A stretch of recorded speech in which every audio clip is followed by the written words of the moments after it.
Hello everybody, welcome back to HardReset.Info channel. In today's video I'll show you how you can easily change the suction on your cleaning preferences in iRobot Roomba Combo 10 Max Plus. So first what you guys need to do is scroll down here until you see product settings. Now here click it and go to cleaning preferences.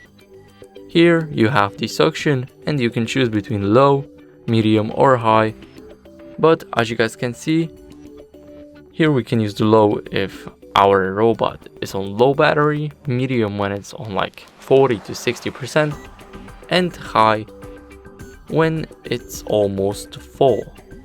And that would be it. Thank you guys for watching, make sure to leave a like, subscribe, and see you next time. Bye.